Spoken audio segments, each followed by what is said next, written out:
Bulletin के पेश करता है काकाजी वेडिंग मॉल वुमेन्स एक्सक्लूसिव, मोती गली, चौमोहल्ला पैलेस रोड, हैदराबाद। अस्सलाम वालेकुम, आदाब। मैं हूं मोहसिन और आप देख रहे हैं BBN न्यूज़। आइए शुरुआत करते हैं आज के खबरनामे की और नजर डालते हैं हेडलाइंस पर। तेलंगाना के वजीर सेहत हरीश राव ने गांधी हॉस्पिटल में CT स्कैन सर्विस का किया इफ्तिताह। कहा, रियासत भर के बड़े अस्पतालों में 21 CT स्कैन सेंटर्स को दी गई मंजूरी।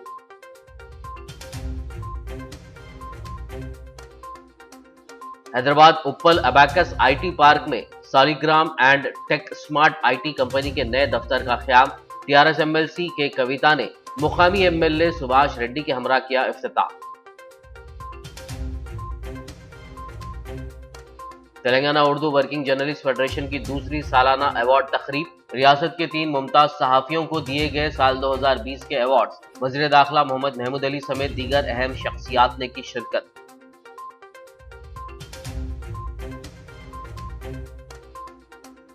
तेलंगाना स्टेट उर्दू एकेडमी मुनक्किद करेगा रियासत का पहला उर्दू जॉब मेला। वजीर कोपुला ईश्वर ने 6 जनवरी के इस प्रोग्राम के ब्रोशर का किया रस्म इजरा।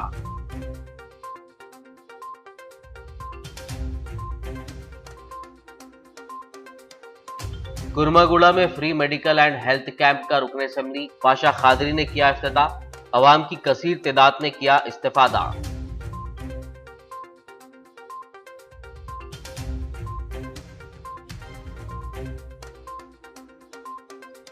आजादी का अमृत महोत्सव के तहत गोलकुंडा एरिया हॉस्पिटल में 2K वॉकथॉन। कारवान रुकन असेंबली कौसर मोइनुद्दीन ने दिखाई झंडी।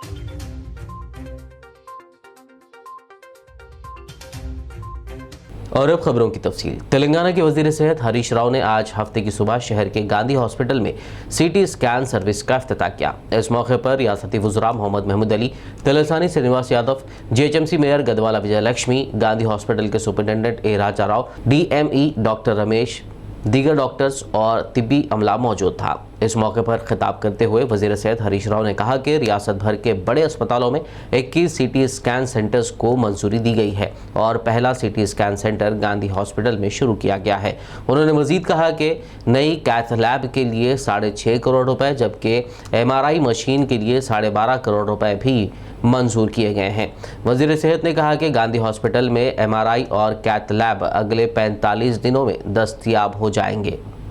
गांधी आस्पत्रिलो CT స్కాన్ మిషన్ ను ప్రారంభించడం జరిగింది।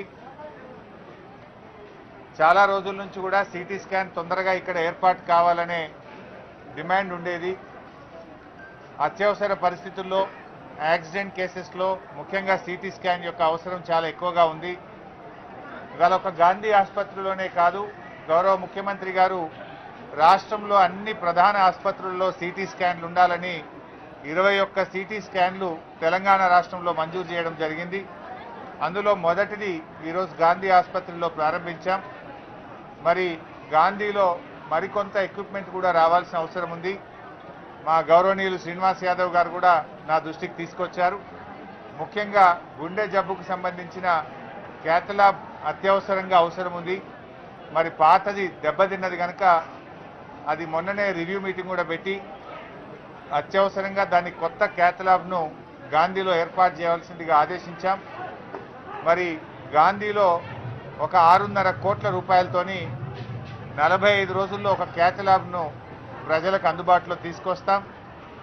మరి MRI మిషన్ కూడా 12.5 కోట్ల రూపాయలతోని గాంధీకి మంజూరు చేయడం జరిగింది।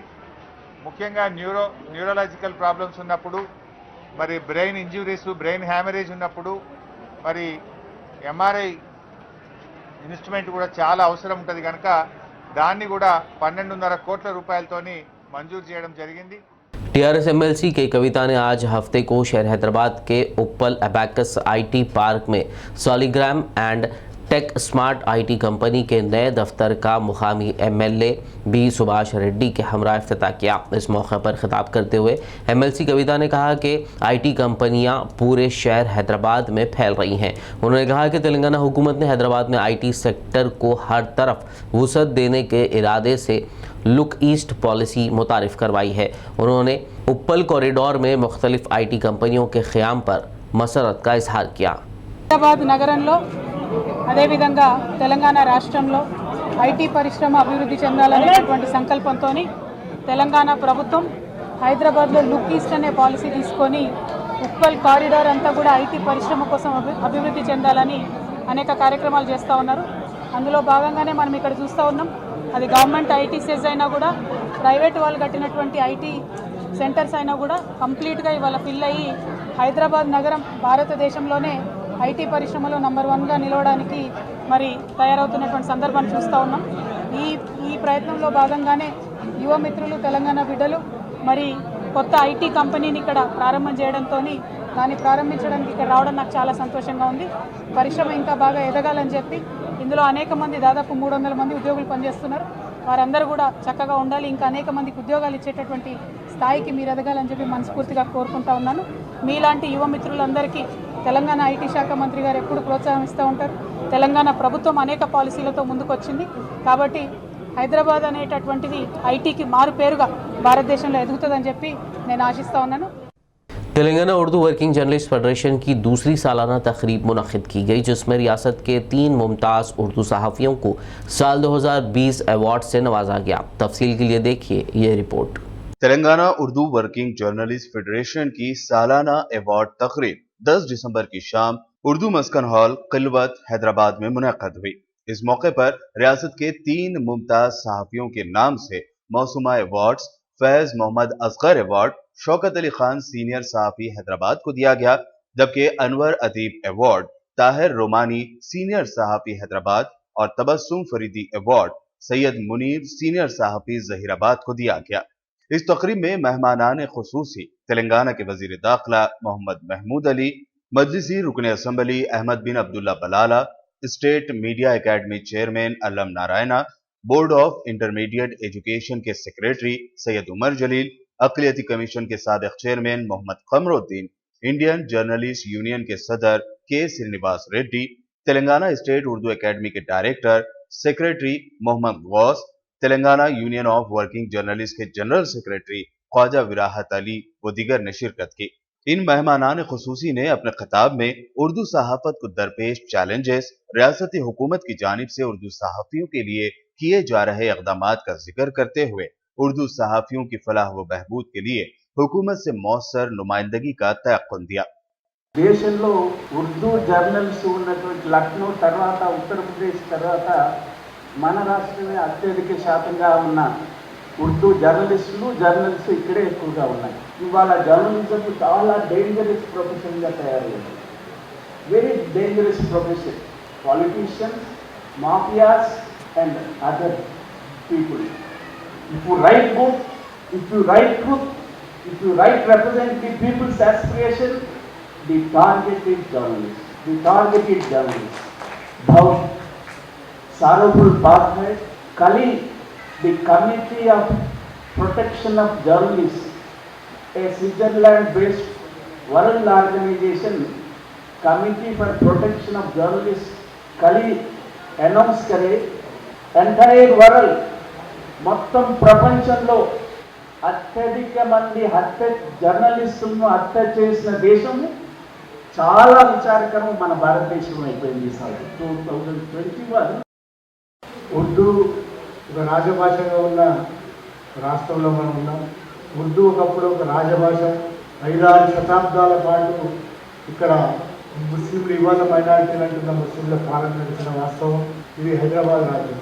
ఎవరు అవునన్నా కాదన్నా ఇది హైదరాబాద్ రాజ్యం కనుక ఇక్కడ ఉర్దూ అనే దానికి ప్రాధాన్యత తగ్గడం అనేదో, ఉర్దూ లేకుండా పోవడం అనేది జరిగే విషయం కానే కాదు.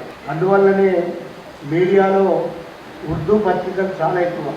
నిజానికి మీడియా కాండం ఏర్పాటు చేసిన తర్వాత దాదాపుగా అన్ని జిల్లాలలో 9 జిల్లాల్లో కూడా మీడియా కాండం తరఫున క్లాసులు పెట్టినాము. కానీ కరోనా ముందర ఉర్దూ జర్నలిస్టులకు కూడా క్లాసులు పెట్టాలని ఆలోచించినా కానీ అది రియలైజ్ అయ్యేసరికి ఈ కరోనా ఇవన్నీ వచ్చిన తర్వాత ఆగిపోయింది. కానీ శ్రీనివాసరెడ్డి గారు చెప్పినట్టుగా తప్పనిసరిగా ఇట్లాంటి మంచి ప్లేస్లోనే మీ సహకారంతో ఒక దిక్కు ఫెడరేషన్ సహకారము, మరో దిక్కు ఉర్దూ అకాడమీ సహకారము, యూనివర్సిటీలో ఉన్న ఉర్దూ ప్రొఫెసర్ల సహకారం తీసుకొని ఒక ప్లాన్ చేసి తప్పనిసరిగా మీకు క్లాసులు పెట్టడానికి మాత్రం నేను హామీ పడుతున్నాను, తప్పనిసరిగా చేస్తానని. आज यकीनन पहली मरतबा उर्दू सहाफ़त को मुखातिब करने का मौका मिला और मुझे देखकर बड़ा अफसोस भी हो रहा है कि उर्दू सहाफ़त से जो लोग वाबस्ता है बहुत से मसाइल में उलझे थे, क्योंकि दिन ब दिन हमारी जो ज़बान है उसको ज़वाल 1956 से शुरू हुआ है। जब तेलंगाना को आंध्रा में मिलाया गया तो जहाँ से उर्दू के साथ नाइंसाफ़ी होना शुरू हुई। मैं एक बात कहना चाहता हूँ, साबिक़ा हुकूमतों को भी हमने देख चुका और आज की हुकूमतों को भी देख चुका। अगर लोग अच्छाई पर अगर गौर करेंगे तो हमें आगे हर चीज़ में मसाइल को हल करने में मदद मिलेगी। उसके बजाय तनकीदी नज़रिए से रहेंगे तो हमारे मसाइल हल करने में बड़ी मुश्किलात पेश आती। तेलंगाना बड़ी जद्दोजहद के बाद आया और इसमें मुसलमानों ने बहुत बड़ी जद्दोजहद की, क्योंकि जब हम तेलंगाना भवन में जाते थे जितने हमारे हिंदू भाई होते थे उसी तरह हमारे मुसलमान भी होते थे। रकम के लिए मुझे अभी कहा गया, मैं पूछा कि मुझे आज दुख हुआ, यकीनन दुख हुआ। मैं बहुत से प्रोग्राम में जाता हूँ, आज हमारी हालत ज़ार देखकर और हमारे एकेडमी से ही पैसे जमा करके दे रहे हैं और हमारे शहर वो पैसे भी वापस करते हैं, क्योंकि हमारे पास कुछ नहीं है, हमारे पास कुछ गति नहीं है, तो अवार्ड लेने भी और रकमी अवार्ड लेने भी वापस कर दे रहे हैं। ये हमारे लिए दुख की बात है, शर्म की बात है। हम कुछ ना कुछ करना चाहिए। हम उर्दू एकेडमी के सेक्रेटरी साहब से भी गुजारिश करते हैं कि गौर कीजिए आप, अभी जिस तरह कहा गया, पहले आपका खुद एक बजट हुआ करता था जर्नलिस्टों के लिए, उनका ख्याल कीजिए और नई तरीके से एक बार मीटिंग कीजिए किस तरह हम जर्नलिस्टों की मदद करते हैं। तेलंगाना बनने के बाद ऐसा नहीं हुआ, किसी ने कहा कि तेलंगाना बनने के साथ जर्नलिस्टों के साथ थोड़ा सा नुकसान हुआ, ये टोटल गलत है। तेलंगाना बनने के बाद उर्दू के साथ पूरा इंसाफ हुआ। सीएम साहब ने एक दो नहीं, आप जर्नलिस्टों के लिए 100 करोड़ का ऐलान किया और हमारे विकला के लिए भी 100 करोड़ का ऐलान किया। उसमें 42 करोड़ रुपए तो दे चुके हैं आपको और बैंक में फिक्स डिपॉजिट है। इस तकरीब की सदारत फेडरेशन के सदर एम माजिद ने की, जबकि निजामत के फराइज फेडरेशन के कन्वेनर हबीब अली अल जिलानी ने अंजाम दी, जबकि तकरीब की निगरानी फेडरेशन के जनरल सेक्रेटरी सैयद गौस मोहिउद्दीन ने की। इस मौके पर Telangana Urdu working journalist federation के हैदराबाद यूनिट को convener OBBN news editor Mohammed Abdul Mohsin ने press academy chairman Allam Narayana को तहनीत पेश की। इसके अलावा फेडरेशन के दिगर जिम्मेदारान ने भी मेहमानों को तहनीत पेश की और उनका इस्तकबाल किया। इस मौके पर नसीब इत्तेहाद ग्रुप के मैनेजिंग डायरेक्टर व सोशल एक्टिविस्ट मोहम्मद अतीक अहमद को उनकी समाजी फलाही व रफाही खदमात पर, जबकि जर्नलिस्ट आसिफ अली को PhD की तकमील पर तहनीत पेश की गई। जो तादाद देखकर मुझे खुशी हो रही कि सहाफ़ियों के तई आप लोग, सहाफ़त के तई आप लोग जहाँ यहाँ हाजिर हुए और सब के सब सहाफ़ी हैं, तो मुझे बड़ी खुशी है। बावजूद सोशल मीडिया की अनसोशल एक्टिविटी के बावजूद आप लोग तशरीफ़ लाए, मैं आपका खैर मकदम करता हूँ। अस्सलाम वालेकुम। कि 2022 जो है उर्दू जर्नलिज्म के 200 ईयर्स कंप्लीट हो रहे हैं, तो हमारी फेडरेशन बड़े पैमाने पर एक साल तक उसको सेलिब्रेट करने का प्रोग्राम बना रही है। इस तकरीब में शहर हैदराबाद के अलावा अजला के उर्दू सहाफ़ियों और मुहिब्बान उर्दू की कसीर तादाद मौजूद थी। Bureau report BBN news.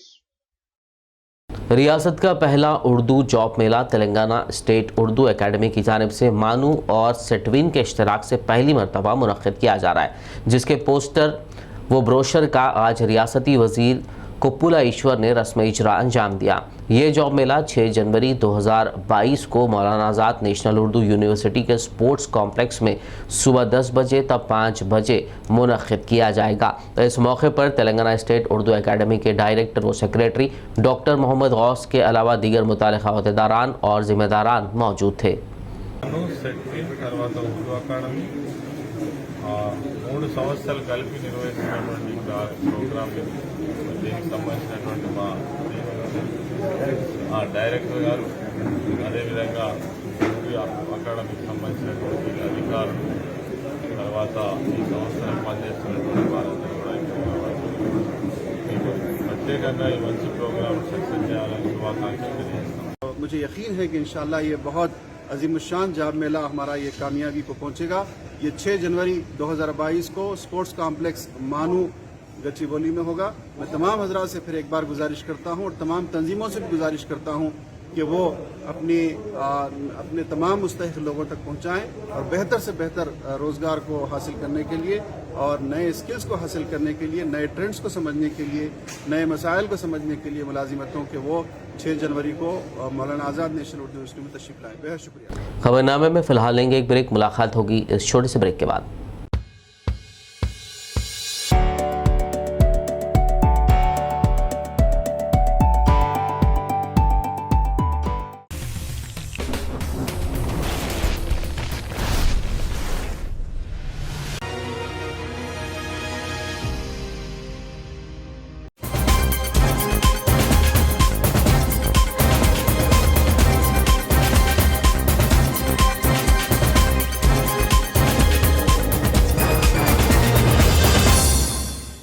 Break के बाद खबरनामे में आपका दोबारा खैर मकदम है। आइए बढ़ते हैं मज़ीद खबरों की जानिब।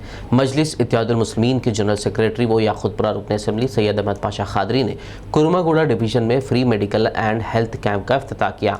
इस मौके पर कॉरपोरेटर मोहम्मद शफाअत अली, मुकामी मजलिस कायदीन, डॉक्टर्स, स्टाफ और दीगर मौजूद थे। इस कैंप से आवाम ने कसीर तादाद में इस्तेफादा किया। इस दौरान रुकन असम्बली ने डॉक्टर्स से बात करते हुए हेल्थ कैंप के मुतालिक तफसीलात हासिल की।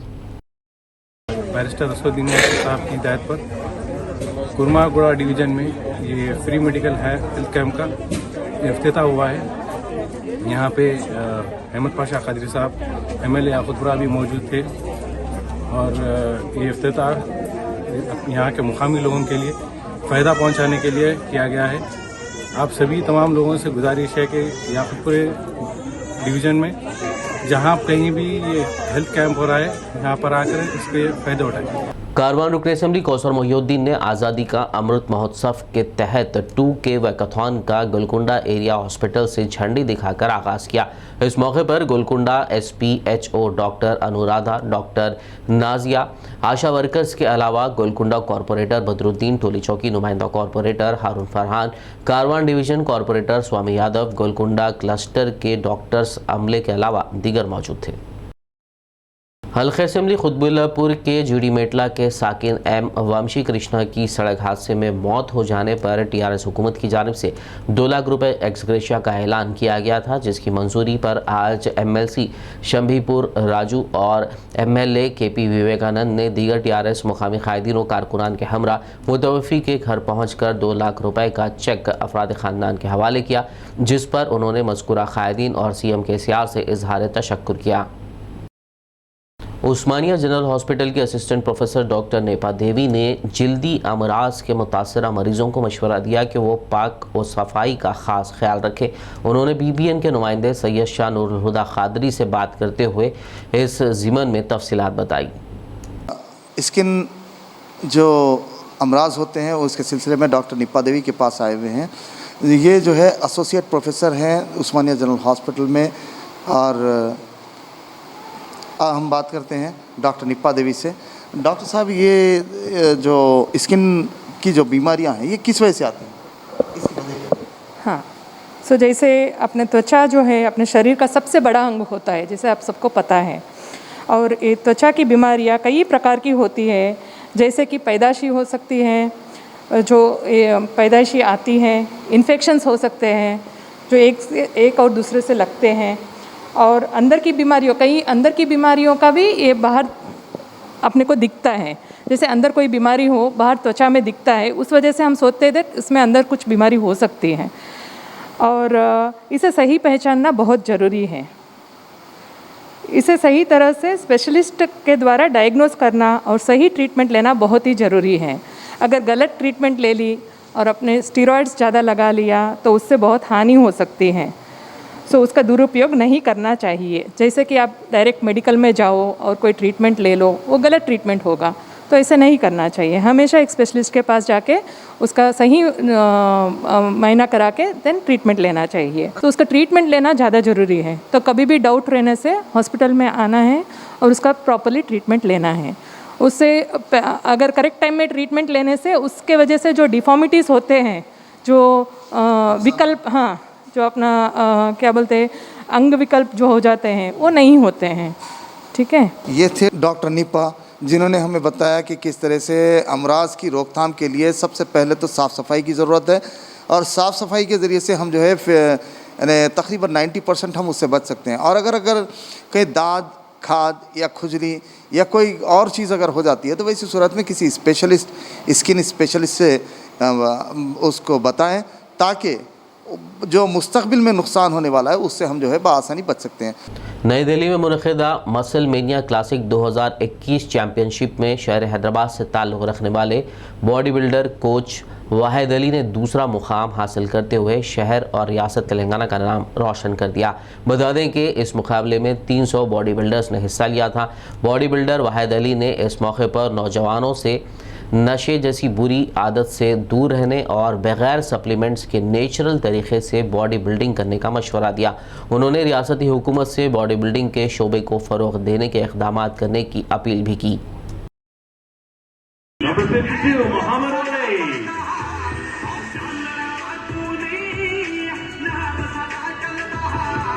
तो मेरा नाम है वाहिद, मैं हैदराबाद से हूँ और मैं बॉडी बिल्डिंग एक 15 ईयर से खेल रहा हूँ और बहुत से नेशनल शोज़ और इंटरनेशनल शोज़ भी मैं खेल चुका हूँ और जीत चुका हूँ तेलंगाना से। और ये एक नेचुरल शो था, अमेरिका से आके थे लोग इंडिया में, मसल मेनिया इंडिया नेचुरल, इसमें मैं विनर था as a second runner up. तो यहाँ पर जो इंडिया में खेलते हैं लोग, बहुत सारे लोग इंडिया से आते हैं। दिल्ली में शो हुआ था ये, तो उसमें सेकंड प्लेस मारा हूँ मैं, तो अल्हम्दुलिल्लाह। और हमेशा मैं गुजारिश कर रहा हूँ तेलंगाना गवर्नमेंट से कि हम जैसे लोग को हेल्प अगर से करेंगे तो इंटरनेशनल भी जाके खेल सकेंगे। अभी तक मैं नेशनल शोज़ ही खेल चुका हूँ और नेशनल लेवल पे खेल चुका हूँ। मैं चाहता हूँ कि इंटरनेशनल भी जाऊँ और KCR साहब से मेरी रिक्वेस्ट है कि हम जैसे लोगों की हेल्प करें। Thank you very much. जैसा कि मैं बोल चुका हूँ कि ये शो नेचुरल है, तो मैं गुजारिश करता हूँ ऑल यंगस्टर से, आजकल के यूथ से, कि एनाबॉलिक स्टेरॉइड्स और ड्रग्स से अपने आप को दूर रखिए और एक नेचुरल शोज़ खेलना शुरू करिए। नेचुरल शोज़ अगर से खेलेंगे तो अपने आप को जो सो स्ट्रॉन्ग रखेंगे, लॉन्जेविटी रहेंगी आपकी, यूथनेस रहेंगे आप में और इंडिया का नाम जो है रोशन होगा। तो मैं रिक्वेस्ट करता हूँ सबसे, ये सब चीज़ों से दूर रहिए और नेचुरल अपनी बॉडी बनाइए। थैंक यू जी। तो अपना नाम और अपने घर वालों का नाम रोशन करिए, इंडिया का नाम रोशन करिए। और ये जो गंदी जो चीज़ है, जो एनाबॉलिक ड्रग्स, इससे आप लोग दूर रहिए। नेचुरल शोज़ हो रहे हैं और नेचुरल कोचेस भी है और मैं भी एक कोच हूँ। नेचुरली आपको डेवलप कर सकते हैं हम लोग, तो ऐसे चीज़ों से बिल्कुल ही दूर रहिए आप लोग। मेरी एक रिक्वेस्ट है आप लोगों से। आदिलाबाद डिस्ट्रिक्ट बार एसोसिएशन के ज़ेर एहतमाम हफ्ते को कौमी लोक अदालत का इनेकाद किया गया। अदालत के अहाते में मुनक़िदा लोक अदालत में बड़ी तादाद में इस्तिफ़ादा कुनिंदान ने शिरकत की। इस मौके पर ज़िले के चीफ जस्टिस सुनीता रामकृष्णा ने कहा कि कौमी लोक अदालत ने 37,000 समझौते के मुकदमात की निशानदेही की है। याद रहे कि ज़िला आदिलाबाद माजी में ज़्यादातर मुकदमात को हल करने में रियासत में पहला नंबर पर रहा है।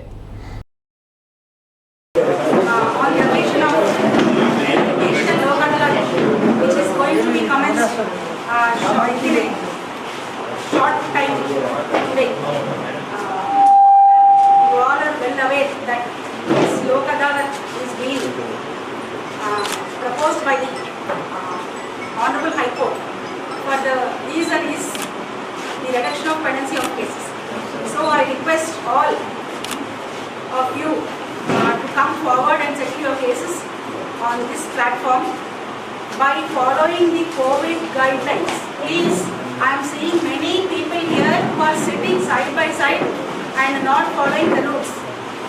Since the place is not sufficient, I advise all the people to be outside, and when the matter is called, please the parties who are concerned with the said case come over here and present your case, finish your case, take the award copy and go. ఇది ప్రత్యేకంగా ఎందుకు చెప్తున్నానంటే, Covid మహమ్మారి తగ్గిపోయిందని మనం అనుకుంటున్నాం కానీ ఇంకా తగ్గలేదు. మీకు అందరికీ తెలుసు, ప్రతి చోట విజృంభిస్తుంది. ఇలాంటి టైంలో అసలు this is not advisable actually, ఇంతమంది గుమికూడడం. దట్ ఈస్ ద రీజన్ నేను ఆల్రెడీ బెంచెస్ 1 వీక్ ప్రయర్ నుండి వేశాను, కానీ మ్యాటర్స్ అన్నీ ఈ రోజే పెట్టుకోవడం జరిగింది. That is the reason. దయచేసి మనం కాపాడుకోవాలి అంటే కొంచెం జాగ్రత్తలు పాటించండి, దూరం పాటించి ఒక మాట అయిపోయిన తర్వాత ఇంకొకరు రండి. అంతేగాని ఇక్కడ మేము 5 వరకు ఉంటాము. ఖచ్చితంగా 5-6 వరకు కూడా మా మ్యాజిస్ట్రేట్స్ ప్లస్ మా జ్యుడిషియల్ ఆఫీసర్స్ మాటర్స్ చేస్తూనే ఉంటారు. So don't be in a hurry. Please cooperate with the legal services authority. Right? Thank you very much. All India Sufi उम्मत कौंसिल के सदर अलहाज सूफ़ी शाह अकील अहमद अंसारी ने मसाजिद के आइमा व मौज़नीन के मुशाहिरों की फरहमी में दरपेश मसाइल व दुश्वारियों को फौरी दूर करते हुए रक़ूमात की बरवक्त इजराई का तेलंगाना स्टेट वक्फ बोर्ड चेयरमैन मोहम्मद सलीम से मुतालबा किया। इस ज़िमन में मुनक़िदा मीडिया कॉन्फ्रेंस से बात करते हुए उन्होंने तफसीलात बताई। वक्फ बोर्ड के एक नए इलामिये के तहत आइम्मा और मौज़नीन को कहा गया है कि वो तस्दीक़नामे वक्फ बोर्ड में लाकर जमा कराएं और SBI बैंक में ही अकाउंट खोले जाएं, जिससे आइम्मा और मौज़नीन मुख्तलिफ़ दुश्वारियों का शिकार है। उम्मत कौंसिल का ये पुरज़ोर मुतालिबा रहा है कि तकरीबन 5000 आइम्मा और मौज़नीन की फ़ाइल रुके हुई है, उनको फ़ंड की इजराई के बजाय साबिक़ा तकरीबन 10,000 आइम्मा मौज़नीन को फिर से दोबारा सदाक़तनामे की तौसीक़नामे के सिलसिले में उलझाया जा रहा है और ऐसा लगता है कि इन हज़रात का एजाज़िया भी किसी न किसी बहाने कट करने की ये एक कोशिश है। उम्मत कौंसिल का वक्फ बोर्ड और हुकूमत से ये मुतालिबा है कि अगर वो ज़रूरी समझते हैं तस्दीक़नामा तो वो ऑनलाइन कोई सहूलत दें, क्योंकि अजला से मुसलसिल उम्मत कौंसिल से नुमाइंदगी हो रही है कि डिस्ट्रिक्टों में आइम्मा और मौज़नीन का कोई पुरसान हाल नहीं है। लिहाजा अगर ऑनलाइन सहूलत हो तो वो तस्दीक़नामे ऑनलाइन जारी कर सकते हैं और वक्फ बोर्ड को रास्त वो डाउनलोड ऑनलाइन में मिल जाएंगे। और दूसरी बात, ग्रीन चैनल के तहत जनाब अकबरुद्दीन अवैसी साहब ने असम्बली में जो बात रखी उसको तस्लीम किया जाकर ग्रीन चैनल के तहत SBI अकाउंट में जो खोलने की बात आ रही है, उम्मत कौंसिल उसका खैर मकदम करती है और मशकूर है अकबरुद्दीन अवैसी साहब के और CEO साहब और चेयरमैन साहब के भी। लेकिन SBI में अकाउंट खोलने की दुश्वारियों को दूर करने के सिलसिले में वक्फ बोर्ड को अमली इक़दाम करना चाहिए। आयटा के ज़ेर एहतमाम वरंगल मुस्लिम कम्युनिटी सेंटर में नेशनल एजुकेशन पॉलिसी सेमिनार का इनेकाद अमल में लाया गया, जिसकी सदारत मोहम्मद ख्वाजा नजमुद्दीन गिलानी साबिरी ने की। सेमिनार का आगाज़ हाफिज़ अब्दुल अहद की तिलावत कलाम पाक से हुआ। मेहमान खुसूसी की हैसियत से MA मुजीब कन्वेनर ESSE ने शिरकत की। उन्होंने अपने खिताब में नई तालीमी पॉलिसी के तय हुकूमत के नज़रियात को बयान किया। इस दौरान उर्दू ज़बान की तरक्की व तरवीज के मसले में भी बातचीत की गई। कर्नाटक, मध्य प्रदेश 2 ऐसी रियासतें हैं जो न्यू एजुकेशन पॉलिसी को अडॉप्ट की हैं। उसके बाद उड़ीसा ने भी अपनी पॉलिसी को इख्तियार किया है, लेकिन वेस्ट बंगाल, तमिलनाडु और केरला ने इस पर अभी अमल शुरू नहीं किया है। और उसने ये कहते हुए कि ये जो तालीमी पॉलिसी है, हमारी जो फेडरल सिस्टम है, उस फेडरल सिस्टम को ये जो खातिर में नहीं लाती है, ये कहते हुए। और दूसरी जो मुकामी जो ज़ुबानें हैं, मुकामी जो कल्चर्स हैं, उन कल्चर्स पर उसमें कोई मौका नहीं है, इसके लिए इट टेक्स टाइम। तो इसलिए उन्होंने इस तालीमी पॉलिसी को मुअल्लक़ किया है, पढ़कर उसको आगे बढ़ाने की कोशिश करने की बात कही है।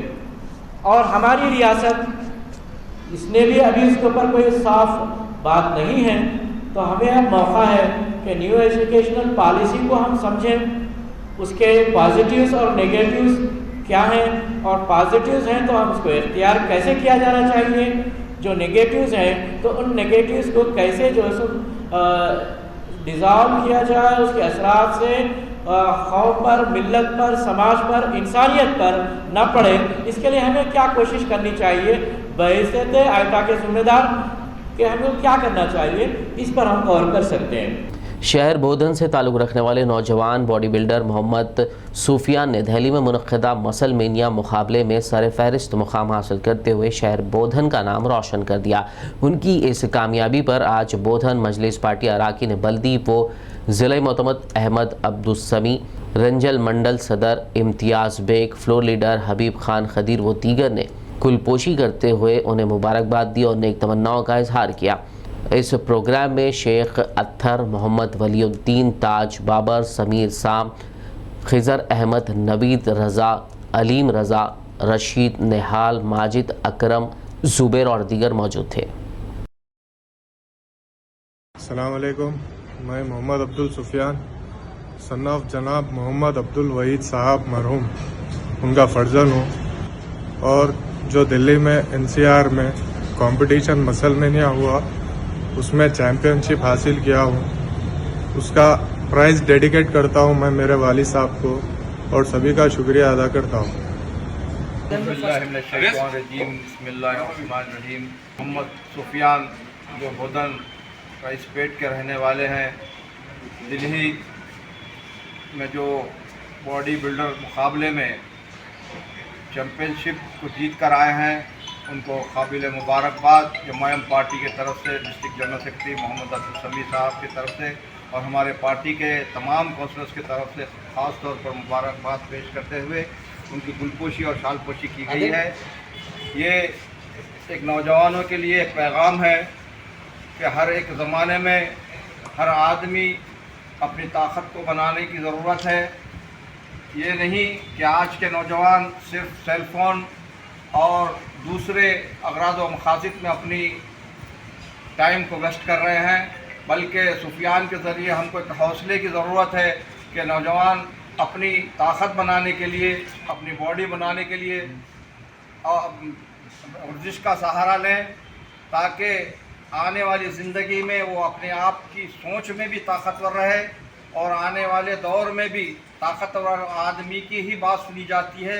ये इनसे हौसला हासिल करते हुए हर नामुमकिन चीज़ को मुमकिन बनाने के लिए ताकत की ज़रूरत होती है, लेकिन आज हमारे सोच में ये है कि सिर्फ खाली फ़ोन पर अगर अपनी मसरूफियात को, ज़िंदगी को गुजारेंगे तो ये काम आने वाला नहीं है, बल्कि अपनी ज़िंदगी के कुछ लम्हों के लिए, कुछ घंटों को अपनी ताकत और अपनी जिस्मानी ज़रूरत के लिहाज से आज की जो नौजवान नस्ल है उसको आगे बढ़ने की ज़रूरत है।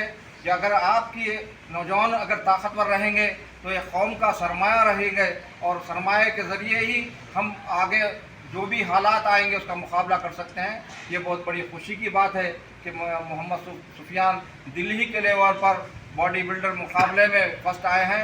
मैं उनको काबिल मुबारक पेश करता हूं और नौजवानों से ख्वाहिश करता हूं कि इनके से हौसला पाते हुए अपनी ताकत को बनाएं और बॉडी बिल्डिंग में ही नहीं बल्कि हर जगह में अपने को ताकतवर सोच और ताकतवर हौसला की ज़रूरत है, तो इनसे स्पिरिट हासिल करते हुए आगे बढ़ने की कोशिश करें।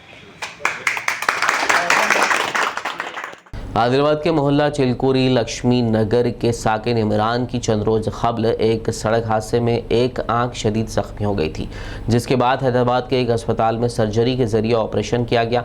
इस बात की इत्तला पर कई अहले खैर हजरात ने माली ताउन किया, तो वहीं आदिलाबाद TRS पार्टी के नौ मुंतखब town general secretary Mohammad Ashraf Ali ने नगद रकम के ज़रिए उनकी इमदाद की और इलाज के बाद घर पहुँच कर उनसे मुलाकात करते हुए मिजाज पुरसी की। उन्होंने रुकन असम्बली आदिलाबाद जोगो रमना से नुमाइंदगी करते हुए CM रिलीफ फंड से भी तिब्बी इमदाद दिलाने का तयख़ुन दिया, जिस पर इमरान के घर वालों ने मोहम्मद अशरफ अली से इज़हार तशक्कुर किया और दुआओं से नवाजा। इस मौके पर TRS पार्टी नुमाइंदा कौंसलर खाजी सलीमुद्दीन और दीगर मौजूद थे। आखिर में एक नज़र हेडलाइंस पर। तेलंगाना के वजीर सेहत हरीश राव ने गांधी हॉस्पिटल में CT स्कैन सर्विस का किया इफ्तिताह। कहा, रियासत भर के बड़े अस्पतालों में 21 CT स्कैन सेंटर्स को दी गई मंजूरी।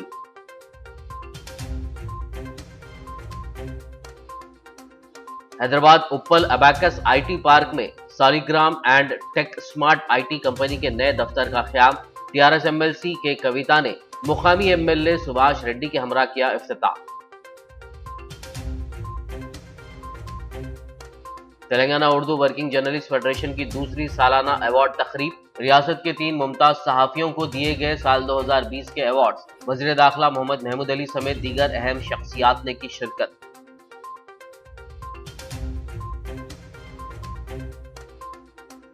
तेलंगाना स्टेट उर्दू एकेडमी मुनक्किद करेगा रियासत का पहला उर्दू जॉब मेला। वजीर कुपुलेश्वर ने 6 जनवरी के इस प्रोग्राम के ब्रोशर का किया रस्मी इजरा।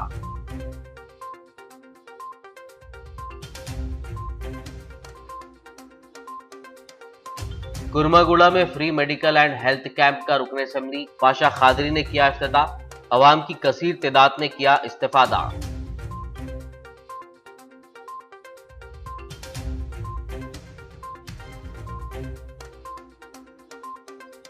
आजादी का अमृत महोत्सव के तहत गोलकुंडा एरिया हॉस्पिटल में 2K वॉकथॉन, कारवान रुकन असेंबली कौसर मोइनुद्दीन ने दिखाई झंडी।